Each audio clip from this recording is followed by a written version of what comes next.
What's up, everyone? We're back with more Great Ace Attorney Chronicles. We are back at the pawnbrokery, and it's time for us to legitimately investigate the crime scene. Here we are again at the scene of the crime. And Gregson's here as well. Now to thrust these representation papers in Gregson's face and see what he makes of them.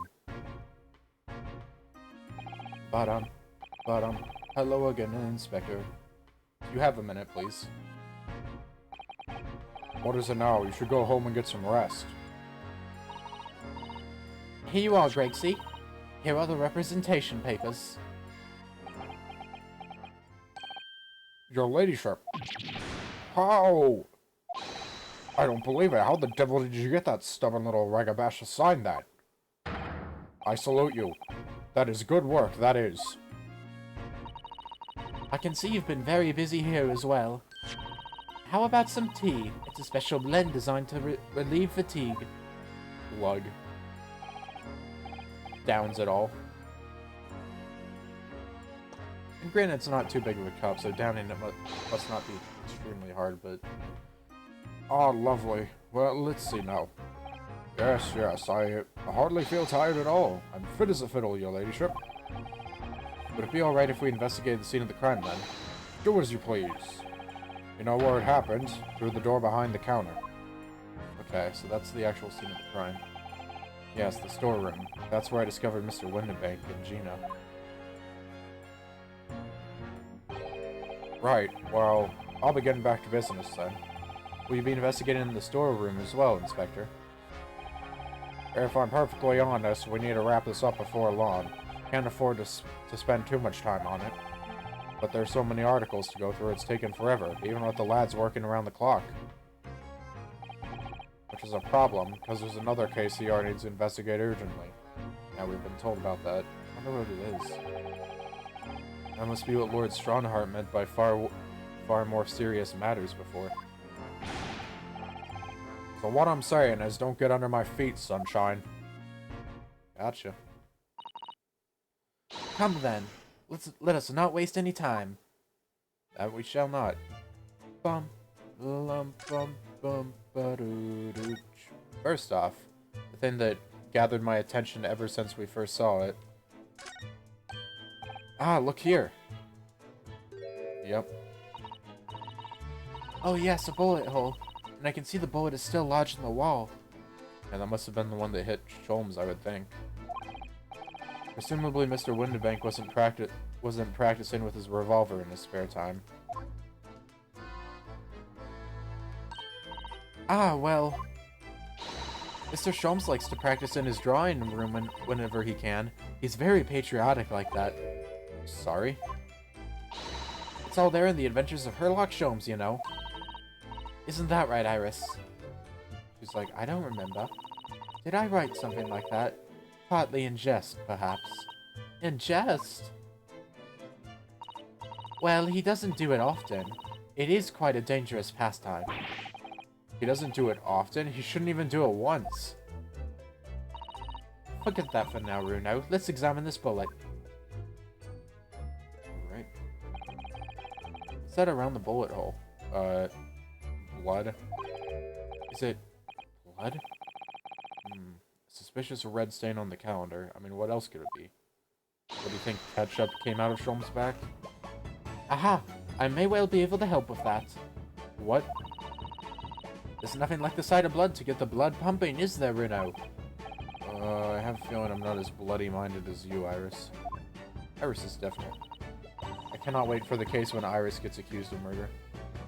I'm afraid the sight of blood makes my blood run cold. There you have it, you see. When it comes to blood, we're all different types. Blood types? Yes, what a scientific observation. So you need this. Oh no. What is that scary looking thing? It is the Brave Bear asterisk. You know? Hurley and I haven't actually come up with a name for it yet.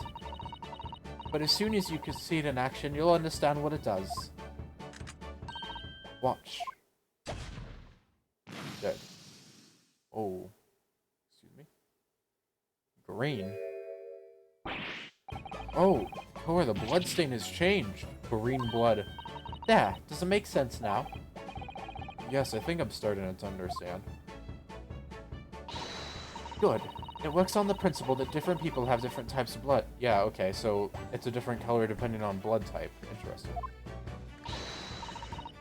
Yes, how wonderful. The chemical it fires combines with the blood and makes it change color. So you can identify whose blood it is you're looking at in a flash. Well, unless they have the same blood type. Like if you have two people with a type of blood, then that's just kind of bad. Oh, what a fabulous invention, Iris. Like, for all we know, there could be two people's blood on that thing, and it could just be showing up as green. Isn't it? Isn't it? I bet Guinea would say it's bleeding great. So whose blood are we looking at, then? She's like, oh right, I need a sample. Well, all the chemical does is turn the blood a different color, so... Just find someone whose blood turns the same color, and you'll know who it belongs to, in a flash. It's more like 2 flashes, really, isn't it? 1 flash or 2. This could this could well turn out to be a very valuable clue. Sorry, I cannot speak today, so we must make a note of it in the court record. Blood sample. Bum, bum, bum, doo doo. Let's keep testing and adding the results of any other blood analysis to the portfolio. As long as I have reagent left, sure. What about you? You have a cool coat. That officer's been staring intently at the wall since before we came in here. Shh! Keep it down! Oh, sorry. There's a major clue just here. Really? Then we must tell Gregsy at once. But as soon as I report it, that'll be it. I'll be stuck here even longer. Stuck here? What do you mean? I haven't been home in 2 days already. I need another constable to relieve me and take over my shift. They really have a tough time, the British police. That doesn't stop us investigating, though, does it? No, I suppose not. I'm fairly sure it was the calendar he was peering at. But we already looked at the calendar, so... Oh wait, there's something new here. Green blood. Seems wrong somehow. Oh, there are all sorts of different colors. There are pretty pinks and purples, too, you know. Like I said, everyone's blood is different. Well, not exactly, but... I mean, maybe there are some minute changes. I wonder what color my blood would turn out. Actually, I don't want to know. Bruno's is black like his school uniform. Pitch like the night. This is that strange contraption that lets you see pictures of things as if they're right in front of your eyes. It makes you think, when Mr. Sholmes gleefully showed it to us yesterday, we were blissfully unaware that any of this was about to happen.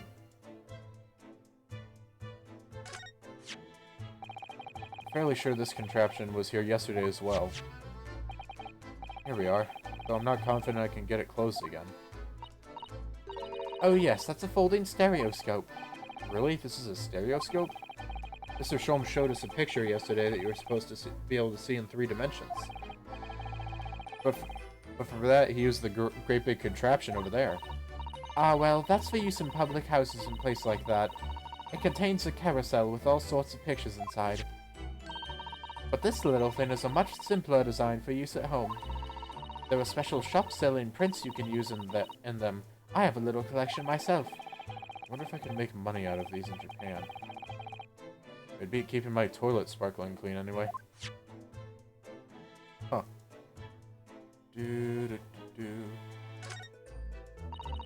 These shelves are where the pawnbroker puts articles that have been forfeited on display for customers to buy. Yes, it's a really strange miscellany, isn't it? I mean, who would buy this horse statue, for example? Well, sometimes you can find some real treasure among all the junk, you know. This is true.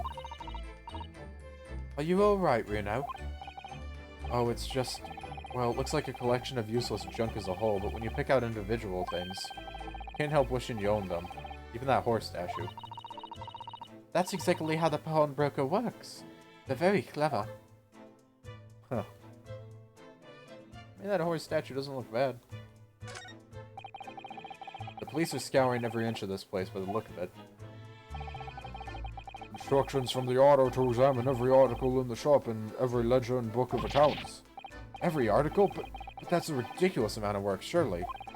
We've been hard at it ever since the shop was declared a crime scene in the early hours. We're sifting through it all on shifts at least, but still. We'll be working through the night, that's for sure. And even then, we'll barely have scratched the surface. Crime and pawnbrokers. Must be every policeman's worst nightmare. It's every copper's worst nightmare, you know, a crime and pawnbroker. Yes, I just said that. Looks like we just got this on the screen. That's a music box. Do you have them where you come from, Runo? Yes, but I've never seen one as large as this in Japan. Oh, well, this'll be a treat. Shall we have a listen? Yeah, we already did this with Sholmes, but sure. I'm trying to realize if this is a theme from the game. Because we had the frickin' music box that Sholmes played that was like a music box version of his own theme.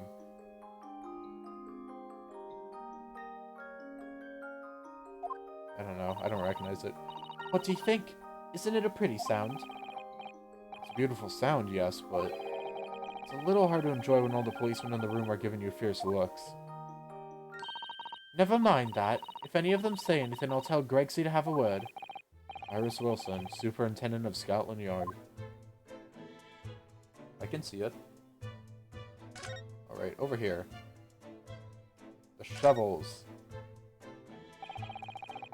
There's the article ledger here and Mr. Windibank's notes and... What's this? It's as though someone has left a little photographic print behind. Oh, look on the back! There's some writing. Is there? Oh, show us, Susie. Show us. What's it say? Oh, is that a fingerprint, a thumbprint or something on the right? 15th of February, 10:30 p.m. Article deposited, one gentleman's overcoat. Oh. Loan amount paid, £1. Redemption deadline, April 15th, 10:30 p.m. Gentleman's overcoat pawned for £1? Clearly it was a very fine coat. In fact, I think... Yes, this must be the ticket for the overcoat that Guinea redeemed yesterday. And is still wearing, which belonged to McGilded. I never have expected the redemption ticket to be handwritten on the back of a photograph, though. It seems Mr. Windibank could just used whatever piece of paper he happened to have it to hand. But this photograph of a cat looks very familiar, doesn't it? I've sure seen this exact same picture somewhere else recently. Man, I wonder where. Obtained from Gina while interviewing her in a prison cell. Huh. Oh, yes, you're right. Very recently. It's the same as the one Guinea gave us earlier. Of course, I was forgetting that she gave us that print. Well, what are you waiting for, Mr. Naruto? Get it out! Alright, let the cogs turn. They look... No, they aren't exactly the same. It looks like it's from a slightly different position. Like, if you look at the left, it looks like it's turned slightly to the... It looks like it's looking slightly to the right of the camera, while the one on the right is dead on. The one on the counter was used as a redemption ticket. Perhaps the other photo that Gina gave us has something written on the back too. I didn't even consider looking at it. Here, I've got it. These two photographs hide an amazing secret. Secret? What does she mean? You must tell us, Iris, at once. Do you really want to know? Yes, we need you to tell us all about this pair of photographs. Okay. Well, I guess we're talking now. Pair of photographs. So, Iris, about these two photographic prints. The one we found here on Mr. Windibank's counter and the one Gina gave us before. What is this amazing secret you mentioned that's hidden between these two identical prints? Actually, that's not quite right. Sorry? If you look carefully, the two prints aren't the same. Not exactly. Yeah, that's what I was saying. They're not? Have another look at them now.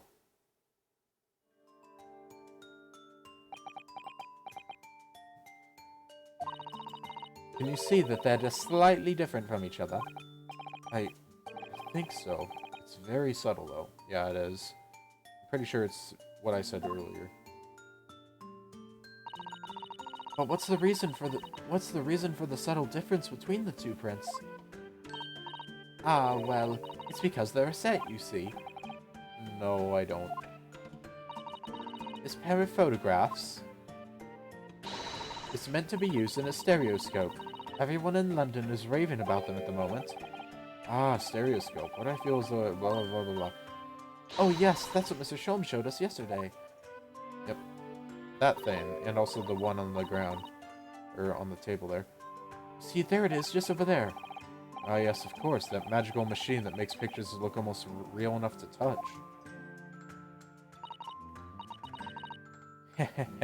Well, actually, it's quite possible to see the same depth in pictures even without one of those contraptions. Alright, don't you have to, like, cross-eye yourself? Do you know how a pair of flat photographic prints can appear to have any depth in the first place? No, I have no idea. I actually am not sure on that either. Oh, wonderful. Then I'll be able to tell you. She's over the moon, bless her. Should we let her explain, though? We really need to carry on investigating the scene. I, for one, simply have to know. Oh, okay. Have you ever considered, Bruno, how our eyes see depth in the world around us? Well, I just open them and it works. Yeah, same. Until it doesn't. But the reason it works is because we have two eyes. 2 eyes? Shocking. If you try closing just one at a time, I think I'll see straight away. What you see with your left eye, and what you see with your right eye, are ever so slightly different. You get a different view with each eye. Yes, the position of objects seems to shift slightly. Exactly, and in your head, your brain uses that shift to estimate depth as it merges the two views into one. That's how we can see depth in everything we see. Oh, my brain really is amazing, isn't it? High five, brain. It does so much without telling me. Ah, I think I see. So the pair of photographs consists of a left eye view and a right eye view. Is that right?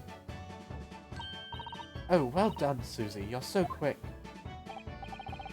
So if you can persuade your brain to merge the two pictures together in your head, you'll be able to see depth in these prints. Yes, Bruno, you're beginning to understand. The stereoscope's function is to act as your brain and allow you to do just that. Yes, but as long as you have two images, two eyes, and one brain, you can actually do it yourself without needing a stereoscope at all. You can, really?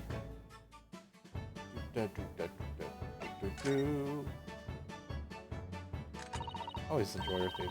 Let's try it. Let's see if you can view this pair of prints without the help of a stereoscope. Oh yes, I'm dying to have a go. Sada-san really loves this kind of thing. You need to be able to cross your eyes, that's the main thing. Can you both do that? Cross my eyes? I think I can. I don't do this much. Watch me. And see if you can copy. Okay. Ooh. Make your eyes do this. Alright, let me try. Are you ready, Mr. Naruhodo? There, how's that? Wonderful, now it's your turn, Bruno. The trick is to concentrate on looking at the bridge of your nose with both eyes at the same time.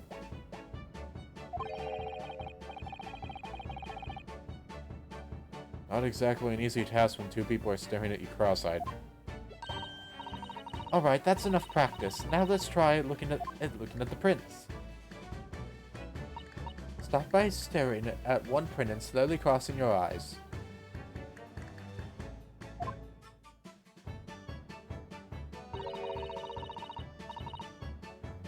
You should see two overlapping images like this. Cat, why are you meowing? You try it now, Bruno. I'm just gonna have to give it a try, I suppose.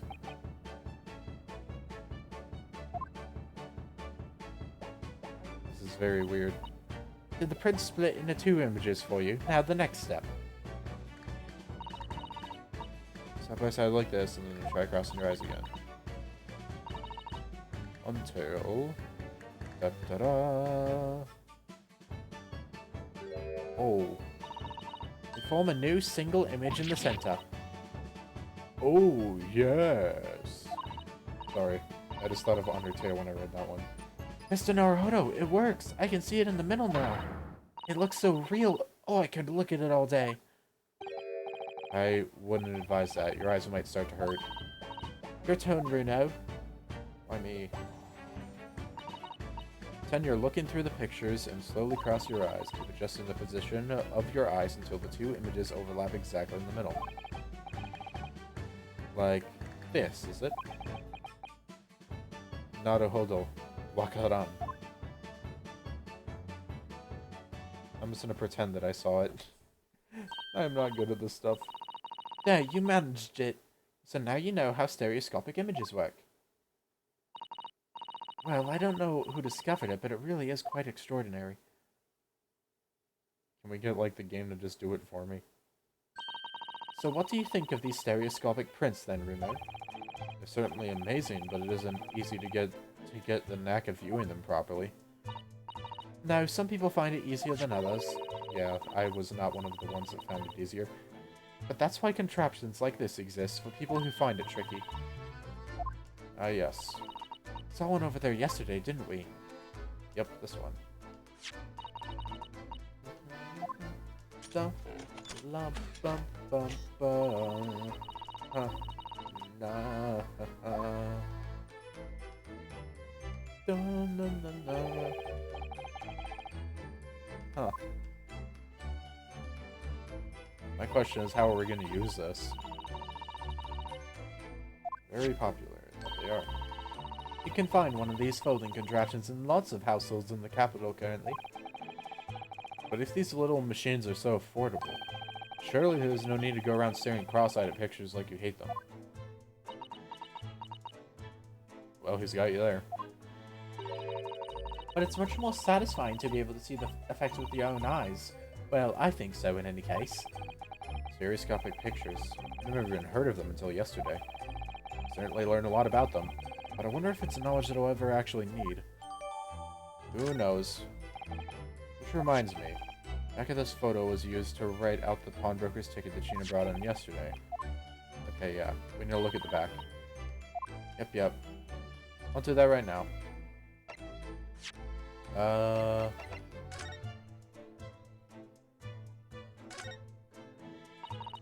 Mr. Naruhodo, I don't know if you noticed, but there's something rather troubling here. I have noticed. The red smear, you mean? Yes, it looks like blood, doesn't it? I wondered if Susato-san had picked up on that. Well, in that case... Yes, we need Iris. Oh, right! We should show this to her before we forget. Yeah, smart. I didn't think about that.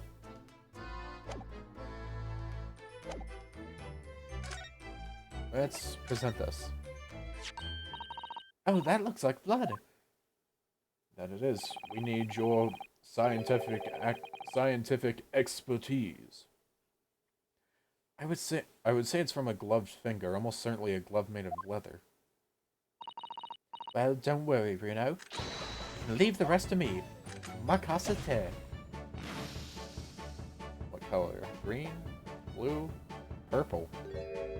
Huh. Look at that. Yes, that's a color we haven't seen before, isn't it? Simply must add it to the portfolio of blood samples. It could be an important clue. Although, it would be nice to find out whose blood these different colors correspond to at some point. Well, this particular stain of blood. Oh, you've had an idea, haven't you? Do you know whose blood this is? No idea. How could I? We don't have a known sample of the same color. Without that, it's impossible to know. Oh, how very vexing.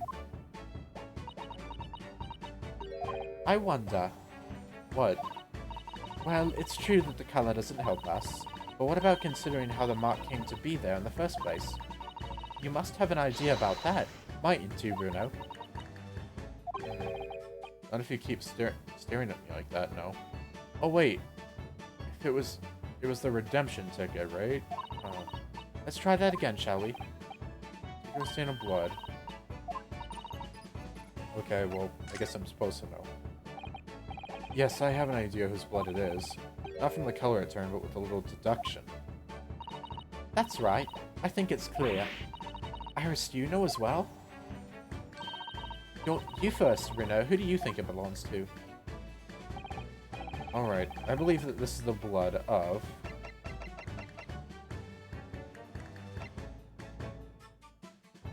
it's a redemption ticket, right?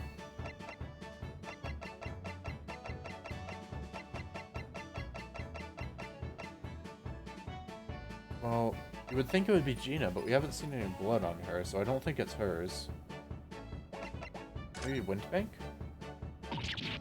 You think somehow it could be Mr. Windbank's blood? Well, he would have been the last person to have handled the ticket. Sometimes the simplest answer is the right one. But Mr. Windbank had no injuries before he was shot, that is. We're trying to work out who the blood came from, so we can rule out anyone who hasn't been bleeding straight away. Yeah, okay, so I was right. Yes, of course. Perhaps it's not a concept you can really grasp until you've bled before yourself. Funnily enough, I have accidentally cut myself before, but thanks for the mildly threatening advice, Iris. I'll have to think this through some more. Did we know who was bleeding? I don't know. This guy? Rice-fired Mason. You don't sound very sure of yourself the way you trailed off there. Well, it was 2 months ago now, that case. And of course I'd never met the victim, so I'm struggling to remember his name. He was definitely thrice fired, though. The victim of the omnibus case? Yes, his name was indeed Thrice-Fired Mason. That would mean that his bloodstain was left on the ticket 2 months ago. Yes, I think it was. Man, I should have done the funnies and seen what they had to say for Gina and Magnus McGilden. Yes, I think it was. Gina brought this ticket here to Windibanks yesterday. I'm suggesting that the bloodstain was already on at that time. So, it's a smear of blood from the time that Mr. Mason was killed 2 months ago. Huh. I wonder if we're gonna see another purple bloodstain somewhere and it's gonna be like a big shock. Something else is coming back to me now. Mr. McGilden was also wearing leather gloves that night. Alright. Now I ask you, what good-hearted soul wouldn't rush to help a fella bleeding from his stomach? I wasn't about to start worrying about me gloves now, was I? I reached out to give the man a hand. Well, you should have given him a stomach instead, since that's where you stabbed him. It certainly does look like a leather-gloved thumbprint, this mark. But we know that Mr. McGilden had no injuries at the time anywhere on his body, from which we can conclude that any blood on the glove belongs to the victim, Mr. Mason. Mr. Naruhodo, you sound just like Mr. Sholmes. Minus the quirky slip-ups, I hope. Who knows? Yes, I think you're right, Reno. That's big. Finding even more connections to the third case. Very well, let's make a note of this. The details of the pawnbroker's ticket for the coat have been updated in the court record. Blood samples portfolios when updated. Okay. Dun dun dun dun dun dun dun dun dun. Now I get to look. Another redemption ticket. Look on the back of this print here. There's something written on it. 13th of February, 9 p.m. Article deposited, 1 small box. Loan amount paid, 10 shillings. Redemption deadline, April 13th, 9 p.m. So this photographic print is a redemption ticket. For an article that was deposited 2 days to the incident on the omnibus, it would seem. Yes, a small box. That doesn't tell us much about it, does it? Perhaps it contains some valuable mementos. I can't help wondering. Presumably, Mr. McGilden never redeemed the article in question since he still had the ticket. So isn't it possible that the box is still present somewhere in the shop? Ah, yes. Something McGilden deposited. We need to investigate. What could it be? If it's something else that McGilden deposited, think about... Okay, let's think for a sec. So, McGilden deposited the overcoat. And the overcoat, in its pockets, had... Let's see, I believe it just had the music disc, yeah? So, a small box. Could it be a music box, maybe? Just piecing stuff together and think... Maybe that's how we get... Maybe if we find that box, we'll be able to play this weird music disc. It doesn't seem to... It seems to be very uniquely made or whatever. I don't know. Just spitballing.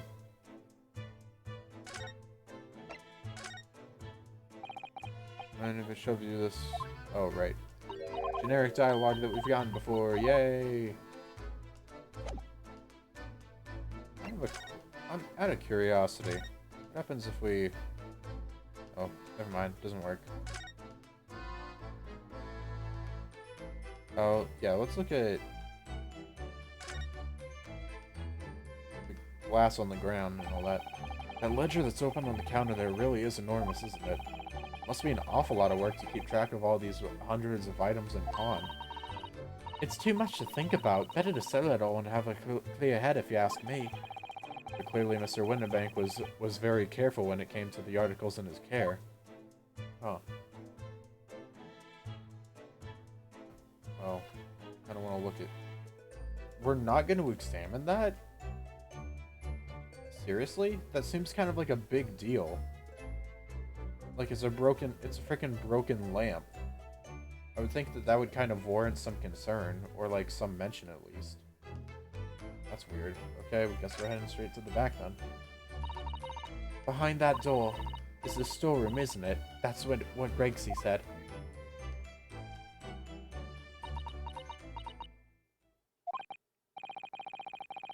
Yes, and that's where I saw that dreadful scene last night. Through the little window in the door.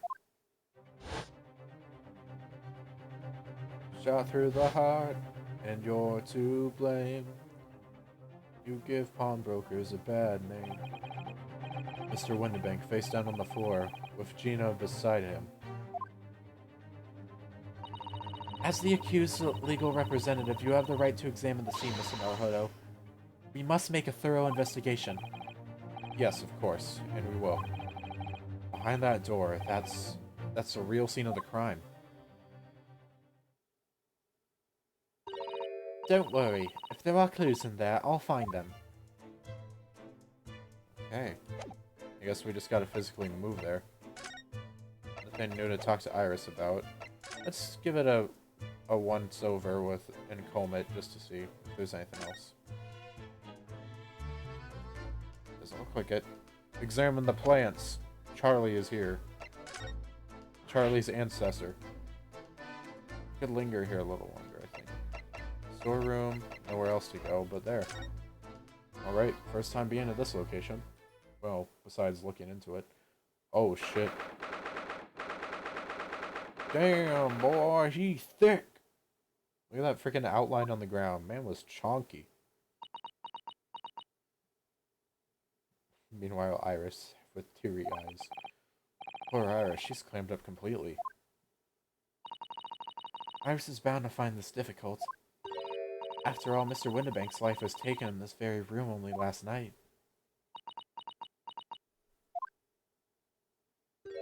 Oh, hey, Gregson.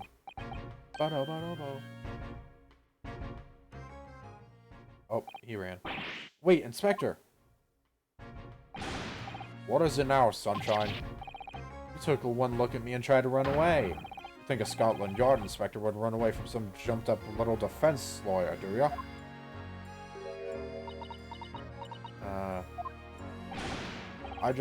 Well... I've never seen a ladyship looking like that before, is the thing. I didn't know what to say to her. So you weren't running away from me or went away from a 10-year-old. I'm afraid this is all a little much for young Iris. Some gentle reassurance might go a long way, perhaps, Inspector. Huh?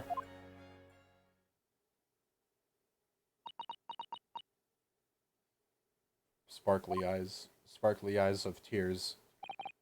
Ahem.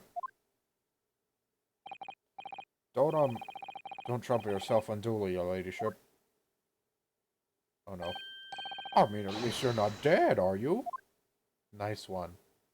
Wait. I don't think that went very well.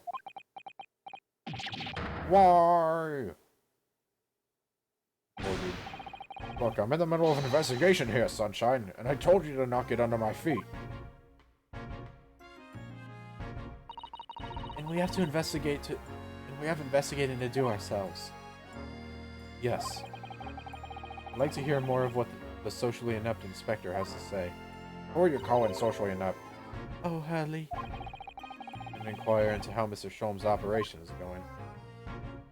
I think we should examine first. What is this? It's like a CD player or something? Look at all these articles that have been deposited. The room is stuffed full of them. I can't believe how many there are. A bicycle, a gramophone, musical instruments, even some enormous paintings. Look! Pieces of different people's lives quietly gathering dust in here together. Something very peaceful about the atmosphere in here. Yeah, besides the bloodstain on the ground. Or at least there would be, if not for the chalk outline on the floor and the policeman shuffling around. Yeah. Wait, does that mean that he doesn't care that there's blood on the ground? Man, Renosuke, kinda weird. Not much I can do about that, Sunshine.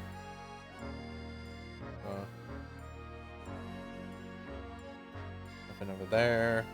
There's a bike. Can we examine it? Oh, I want to go for a bike ride. Well, let's get rid of the elephant in the room here.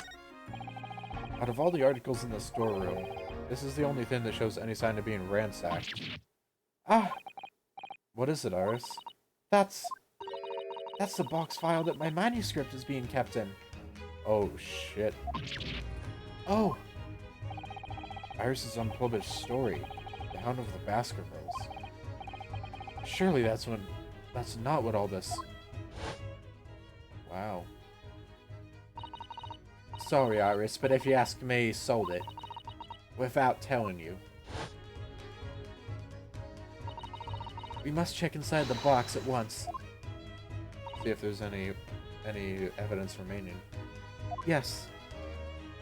What's in it? Nothing? Ah! It was there! Iris' story was there! Really? It was? Well, that's good news, isn't it, Iris? Yes. I mean, of course I believed Hurley when he said he'd deposit it here, but still. It's a relief to actually see it. Okay, so it's still there. Really? Because that's not a very well-hidden frown. Iris's manuscript. A long unpublished story that Mr. Sholmes deposited at the pawnbrokery of the victim, Mr. Windibank. It's entitled The Hound of the Baskervilles. Oh. I am going to do something... I am about to do what's called a pro gamer move, and check this. Oh, that is a long-ass script.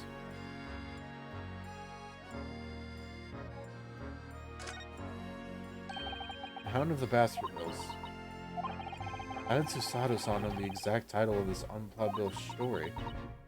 I suppose we'll just have to wait until she's ready to explain it to me. I'm so sorry. Not much else. Alright, let's check the outline. Police have marked the position of the body with the chalk line.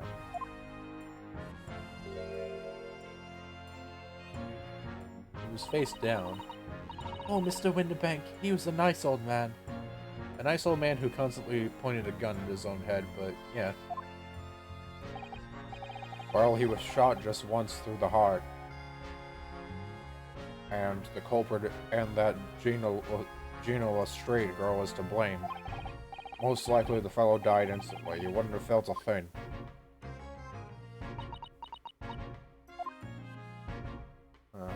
least he didn't die a slow, painful death. This must be his blood, then. Ah! Oh, right. It's your time to shine. I don't like to ask at such a wretched time, Iris, but I wonder if perhaps... Don't worry, Susie. I'm ready for action. Phew. Red, purple. What do we got? Blue. Okay. So now we know the color of the chemical turns when it reacts to Mr. Windibank's blood. So we haven't seen blood that... we haven't seen repeating blood on anything. And it doesn't match our analysis of the blood stain we found in the main shop. No, but let's add the sample to the others we've already collected anyways. So we currently have 3 different colors of blood, none of which we've found matches for. I'm gonna take a... Okay, so blue is Windibank, purple is supposedly Thrice-Fired Mason, and green, even though it hasn't been said, is most likely Sholmes. You know what I'm wondering? It was made back when we met Eggert Benedict, blood got on the music disc. Maybe we'll get to examine that and we'll get to see blood from that as well. Well, I don't know what color... that'll be interesting. Iris? Don't worry, I'm alright. But we must find the true culprit. Yes, absolutely. Right. And let's examine the gun. This is a revolver, a real one.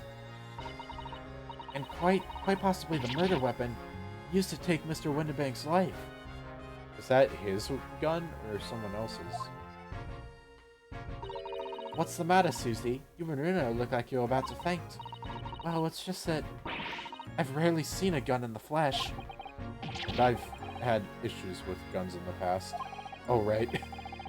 The freaking first case where we kept seeing that same CG of him just picking up the gun.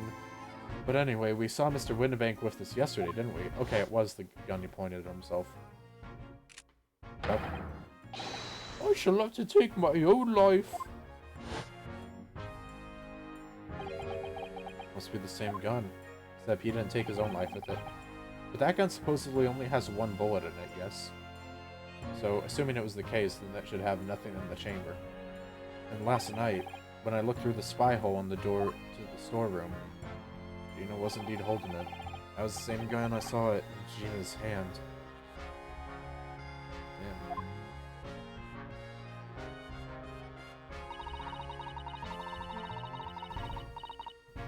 Damn. Yawning. Mr. Windibank told us that he only ever had a single bullet loaded in his revolver, didn't he? Yeah, that's what I was saying. Well, it's empty now. The one and only bullet he had in his gun has been fired. So we can be fairly certain that only a single shot was fired from this revolver.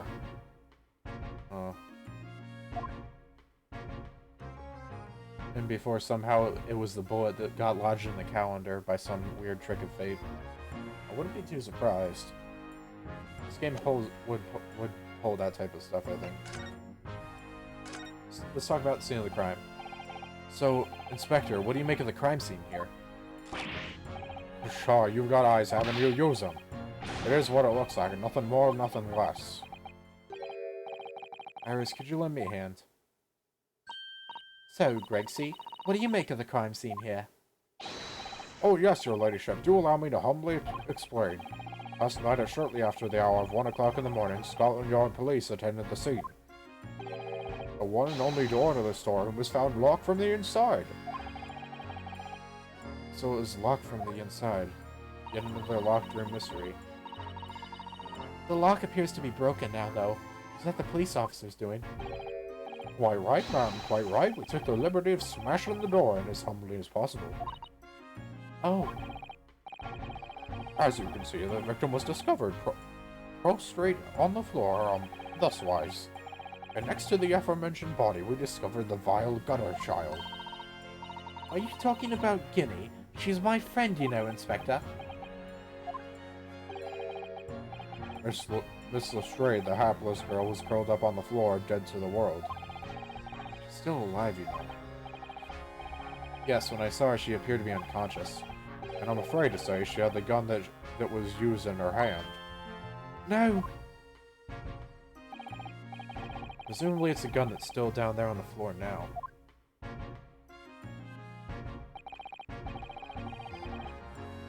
In her pocket, we found the key to the door as well. What? The key to the storeroom? And you say the storeroom had been locked from the inside, Inspector. Correct, all of which leaves her ladyship's friend. In something of a sticky situation, I'm afraid. Look at his face. Like, that is a reaction image worthy face right there. Like, that's a concerned face. Obviously, my personal opinion is that it's all some sort of misunderstanding. Of course it is, Inspector. Of course it is. Alright. Got one more thing to talk about. Holmes' operation. Grexy, do you know anything about Hurley? Is the operation finished? Is Hurley alright? Is he? Well, the thing is, Don't mince your words, Inspector, please. You don't mean to say that Mr. Holmes is... No, the operation's done and dusted. It's just that, well... Out with it! Yes, ma'am. She's just like, sheesh. People cannot just get their words out around here. I use something called a general anesthetic. Its latest thing renders the whole body insensitive. The whole body... anestheticized? Anestheticid? I don't know. Is that even possible? Means the operation can be completed while the patient is fast asleep. Goodness, in the Empire of Japan, we could just manage to provide laughing gas for a tooth extraction. The trouble is, the latest thing isn't always the greatest thing, if you follow my meaning. They couldn't get the medication to work at first, so it took hours for them to nod off, or so I heard. Now that the op's finished, they can't get him to wake up, apparently. Oh my. No one knows if it's the anesthetic still in the system or if the bloke's just plain exhausted. But anyway, all they can do is stand back and watch until he comes around again. Hurley. The moment he opens his eyes, your ladyship, I swear I shall get word to you. What a surprise. Even in the matters of life and death, Mr. Sholmes has to do things his way. Alright. Now what do we do? We gotta, like, present stuff to him? Sounds like the next logical step.